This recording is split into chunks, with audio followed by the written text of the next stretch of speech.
మధుసూదన్ చెప్తాడు వాళ్ళ అక్క సింధుజాక్షికి, నేను త్రిషకి ఫోన్ చేసి చెప్పానక్క, రేపు మార్నింగ్ తను ఫ్లైట్కి ఏర్పాటు చేస్తుంది, నువ్వు ఆస్ట్రేలియా వెళ్ళొచ్చు, నువ్వు నీ పాస్పోర్ట్ అది ఇవ్వు అక్క, పాస్బుక్ అదంతా నేను చూసుకుంటాను అని చెప్పి అంటూ ఉంటాడు. మరోపక్క సూర్యనారాయణ గజపతి ఆయన అనుకుంటాడు, ఏంటి కింద అందరూ పెళ్లి కోసం అని చెప్పి చీరల షాపింగ్, నగల షాపింగ్ అన్నీ చేస్తూ ఉంటే సింధు పాపం కోపంగా రూమ్లోనే ఉన్నట్టుంది, నేను వెళ్ళి చెప్పి కొంచెం నచ్చచెప్పి కిందకి తీసుకొస్తాను అని చెప్పి అదే టైంకి ఆయన సింధు రూమ్కి వస్తూ ఉంటాడనమాట పైకి. ఇటు పక్కేమో సింధు ఏమో వాళ్ళ తమ్ముడు అడుగుతాడు కదా పాస్పోర్ట్, అది ఇవ్వబోతూ ఉంటుందన్నమాట. తన చేతిలో ఆ బుక్ ఉంటుంది. అదే టైంకి రూమ్లోకి సూర్యనారాయణ గజపతి వస్తాడనమాట వాళ్ళ తాతయ్య. ఇక అమ్మ సింధు అనుకుంటూ లోపలికి రాగానే వెంటనే వెనక్కి దాసేస్తుందనమాట ఆ పాస్పోర్ట్ని. ఇక వాళ్ళ తాతయ్య ఇలా అంటూ ఉంటారు, అమ్మ సింధు, అందరూ అక్కడ పెళ్ళికి కావాల్సిన చీరలు నగలు అన్నీ చూసుకుంటుంటే నువ్వేంటమ్మా ఇలా రూమ్లో ఉన్నావు, రామ్మా కిందకి అని చెప్పి అంటూ ఉంటే సింధు కోపంగా ఏం మాట్లాడకుండా సైలెంట్గా ఉంటుంది.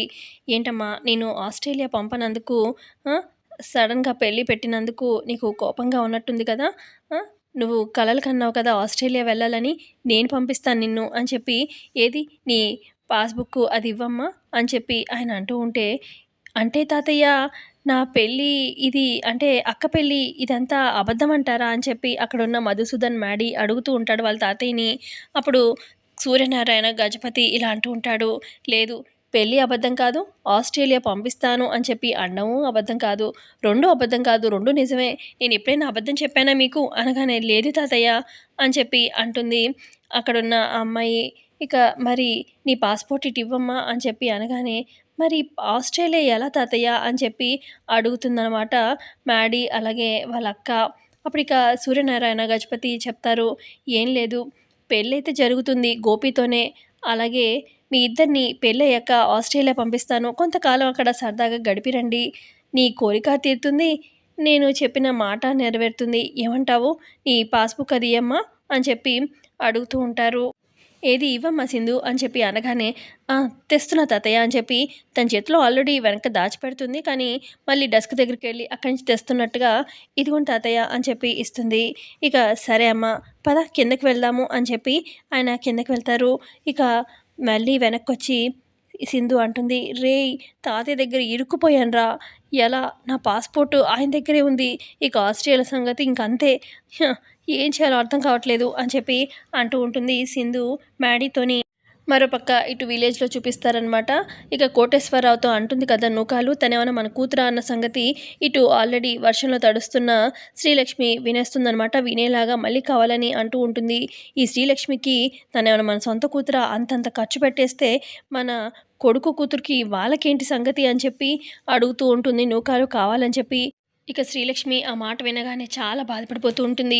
అదేంటి ఇన్ని రోజులు పెంచిన అమ్మ నాన్న వీళ్ళ సొంత అమ్మ నాన్న కాదా అని చెప్పి ఇక తను పెంచుతుంది కదా ఆవు దగ్గరికి వచ్చి, నేను నమ్మలేకపోతున్నాను, అసలు వీళ్ళు మా అమ్మ నాన్న కాకపోవడం ఏంటి, చిన్నప్పటి నుంచి ఎంత ఇదిగా పెంచారు, నాకు ఊహ తెలిసిన దగ్గర నుంచి వీళ్ళే, అసలు ఏ రోజు నాకు తన అమ్మ కాదు నాన్న కాదు అని నాకు ఒక్క క్షణం కూడా అనలేదు, ఈ నిజం నేను వినకుండా ఉన్నా బాగుండేది, ఇలా జరిగిందేంటి అని చెప్పి చాలా బాధపడిపోతూ ఉంటుంది శ్రీలక్ష్మి. ఇక నూకాలు అంటుంది కదా, ఈ అమ్మాయికి పెళ్లి చేసి పంపించేద్దాము అని చెప్పి అన్నమాట. ఇక అదంతా మనసులో పెట్టుకొని శ్రీలక్ష్మి ఇలా అనుకుంటుంది, ఇక అమ్మ చెప్పిన మాటే వింటాను, ఇక నేను చదువు అనేది చదవను, చదువు వదిలేస్తాను, నాకు చచ్చేదాకా చదవాలన్నంత ఇష్టం చదువు అంటే, కానీ ఇక ఈ అమ్మ నాన్నని నేను ఇంకా బాధ పెట్టలేను, నేను చదువుకుంటా అని చెప్పి వాళ్ళు ఖర్చు పెట్టి, ఇక లేదు నా తమ్ముడు చెల్లి కోసం నేను ఇక నా ఈ చదువుని వదులుకుంటాను, నాకు ఈ చదువు వద్దిక అని చెప్పి ఫిక్స్ అయిపోతుంది. ఇక అదే టైంకి ఇంటి ముందు నుంచి వెళ్తూ ఉంటాడనమాట. పాత పుస్తకాలు కొంటాము అని చెప్పి ఇక ఆయన దగ్గర వస్తువులేవో ఇస్తాడనమాట. ఇక అప్పుడు శ్రీలక్ష్మి కావాలని చెప్పి ఇంట్లోకి వెళ్ళి తన పాత పుస్తకాలు అంటే చదువుకునే పుస్తకాలు తీసుకొచ్చి బయటకొచ్చి, ఆగు బాబు అని చెప్పి, ఇదిగోండి ఈ పుస్తకాలు తీసుకోండి, దీనికి ఏదొస్తే అది ఇవ్వండి అని చెప్పి అంటూ ఉంటుంది.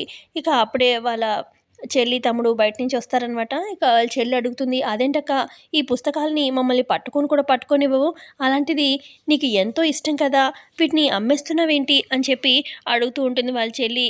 ఇక వాళ్ళ తమ్ముడు గబగబా లోపలికి వెళ్ళి నాన్న అనుకుంటూ జరిగిందంతా చెప్తాడనమాట. ఇలాగా అక్క పుస్తకాలు తనకి ఎంతో ఇష్టం కదా, వాటిని అమ్మేస్తుంది అని చెప్పి. ఇక గబగబా ఇంట్లో ఉన్న వాళ్ళ అమ్మ నాన్న బయటికి వస్తారనమాట. ఏమైందమ్మా, ఏంటి నీకు అంత చదువంటే ఇష్టం. అలాంటిది ఈ బుక్స్ ఏంటి? గోపి దగ్గర నుంచి తెచ్చుకున్నావు కదా!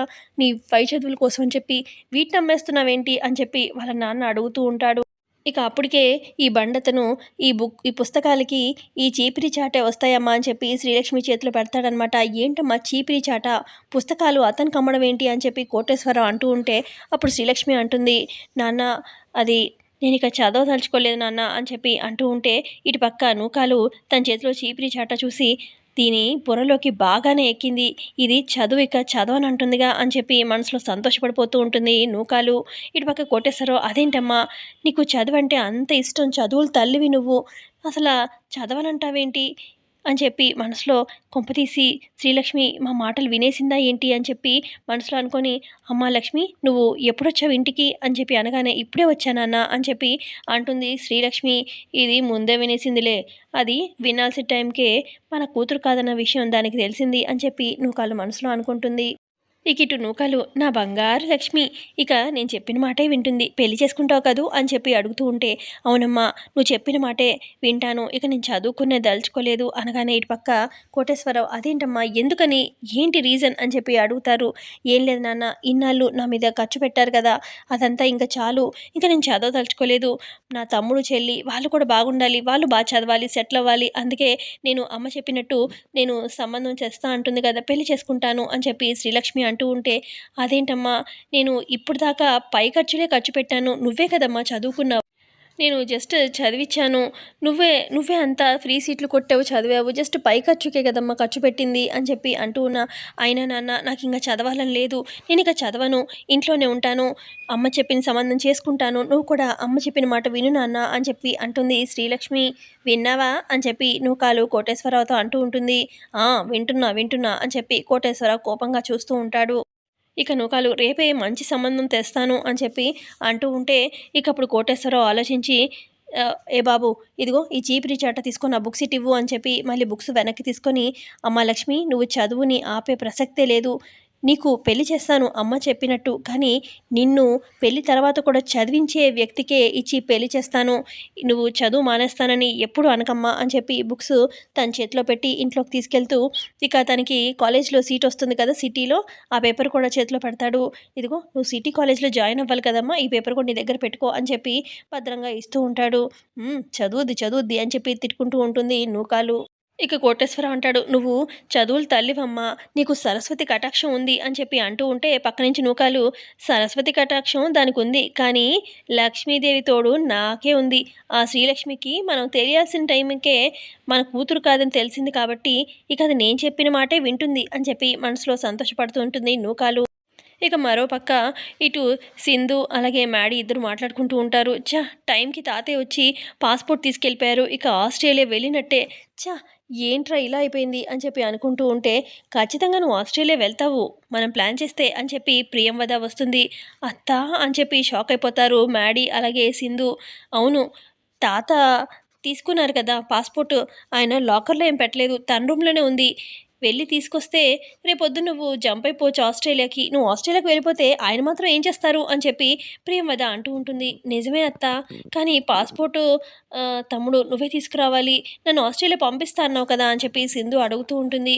అమ్మో నేనా అని చెప్పి కంగారు పడుతూ ఉంటాడు మ్యాడీ. నువ్వేరా ప్లీజ్, మేమిద్దరం తాతయ్య రూమ్ బయట ఉంటాము, నువ్వే లోపలికి వెళ్ళి తీసుకురావాలి, పడుకుని ఉంటారు కదా అని చెప్పి ప్రియంవద సింధు ఇక సూర్యనారాయణ ఆయన పడుకొని ఉంటారనమాట, వాళ్ళ వైఫ్ కూడా ఇంద్రాదేవి పక్కనే పడుకొని ఉంటుంది. నైట్ అవుతుంది కదా, ఇక రూమ్ బయట వెయిట్ చేస్తూ ఉంటారు. మ్యాడీని బలవంతంగా రూమ్లోకి వెళ్ళి చూడు బీరువాలో ఉందేమో అని చెప్పి సైగలు చేస్తూ ఉంటారు. బీరువాలో చూస్తే కనిపించదు. ఇక సింధు ఏమో తాత పక్కన డెస్క్ ఉంది కదా అది మెల్లగా ఓపెన్ చేయి అక్కడ ఉందేమో అని చెప్పి సైగలు చేస్తుంది. ఇక ఇటు పక్క ఆయన నిద్రలో దగ్గు వస్తుందనమాట సూర్యనారాయణకి. ఇక దగ్గు రాగానే మళ్ళీ దాక్కుంటాడు మ్యాడీ. మళ్ళీ కాసేపు అయ్యాక మెల్లగా డెస్క్ ఓపెన్ చేసి చూడగానే అక్కడే పాస్పోర్ట్ ఉంటుంది. అని చెప్పి ఇక పాస్పోర్ట్ గబగబా బయటికి తీసుకొచ్చేస్తాడనమాట. ఇక సింధు హమ్మయ్య నా పాస్పోర్ట్ దొరికింది అని చెప్పి అనగానే ఇక అప్పుడు ప్రియంవద సరే రేపొద్దునే నువ్వు త్రిష టికెట్ చేస్తా అంది కదా ఆస్ట్రేలియాకి, నువ్వు ఈలోపు బట్టలు సర్దుకో అని చెప్పి ప్రియంవద చెప్తుంది. ఇక అప్పుడు అక్కడి నుంచి సింధు అలాగే మ్యాడీ అక్కడి నుంచి వెళ్ళిపోగానే ఇక ప్రియంవద ఇలా అనుకుంటూ ఉంటుంది, నాన్న నీ పతనం స్టార్ట్ అయింది, నువ్వు ఇన్ని రోజులు నీ ఆధిపత్యం చూపించావుగా ఈ ఇంట్లో, ఇక చూడు ఒక్కొక్కటిగా నువ్వు ఎలా తగ్గుకుంటూ వస్తావో అని చెప్పి మనసులో అనుకుంటూ ఉంటుంది ప్రియంవద వాళ్ళ నాన్న గురించి. మరోపక్క ఇటు శ్రీలక్ష్మి వాళ్ళ ఇంట్లో చూపిస్తారు. శ్రీలక్ష్మి ఒంటరిగా ఇక ఆలోచిస్తూ ఉంటుంది. అసలు వీళ్ళు మా అమ్మ నాన్న కాకపోతే పెంచిన వాళ్ళైతే మరి నా సొంత తల్లిదండ్రులు ఎక్కడున్నారు, ఎవరై ఉంటారు, లేకపోతే నేను అనాథనా, లేతే వీళ్ళకి దొరికానా, అసలు మా సొంత అమ్మా నాన్న ఎవరు అనేది నాకు తెలియాలంటే ఈ అమ్మా నాన్నని అడగాల్సిందే అని చెప్పి అడుగుదాం అన్నట్టుగా వాళ్ళ దగ్గరికి రాబోతూ ఉంటే అప్పుడే ఇక హాల్లో వీళ్ళు మాట్లాడుకుంటూ ఉంటారు. ఇక మిగతా ఇద్దరు వాళ్ళ అబ్బాయి అమ్మాయి ఉంటారు కదా, వాళ్ళు నిద్రపోతారు అక్కడే బెడ్ మీద. ఇక నూకాలు కోపంగా ఉంటే ఇక నూకాల్ని క్షమించమని అడుగుతూ ఉంటాడు కోటేశ్వరరావు. ఇక పక్క నుంచి చాటుగా శ్రీలక్ష్మి వింటూ ఉంటుంది. ఇక కోటేశ్వరరావు అంటారు నూకాలతోని, "నూకాలు నిన్ను కొట్టడం తప్పే, కానీ సడన్‌గా నువ్వు అలాగా శ్రీలక్ష్మి మన కూతురు కాదు కదా" అని చెప్పి అలా అనేసరికి కోపంతో తట్టుకోలేక అలా కొట్టాను. కానీ ఈ నిజం ఎప్పుడు మన నోటి నుంచి బయటికి రాకూడదని అనుకున్నాం కదా! ఎప్పుడో అనుకున్నాము. కానీ ఎందుకలా అన్నావు? అసల నా ప్రాణం పోయినట్టు అనిపించింది. ఈ విషయం ఎప్పటికీ కూడా శ్రీలక్ష్మికి తెలియకూడదు.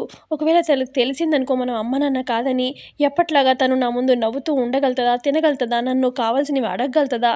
లేదు కదా!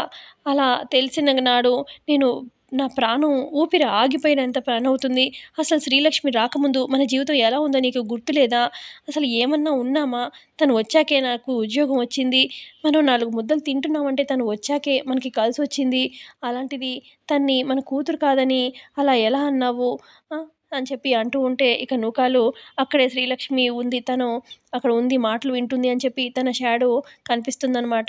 ఇక అలా కనిపించేసరికి ఓహ్! ఇది ఇక్కడే ఉందా అన్నట్టు మనసులో అనుకోని, అయినా నేను శ్రీలక్ష్మిని ఎప్పుడు కూతురులాగే చూశాను. కానీ ఉన్న డబ్బంతా శ్రీలక్ష్మికే ఖర్చు పెడితే ఇద్దరు పిల్లలున్నారు. వాళ్ళకి తగ్గుతుంది కదా అన్న బాధతో అలా అన్నానయ్యా. నాకు తను నా కూతురు కాదా? తనే మన పెద్ద కూతురు అని చెప్పి అంటూ ఉంటాడనమాట నూకాలు కూడా.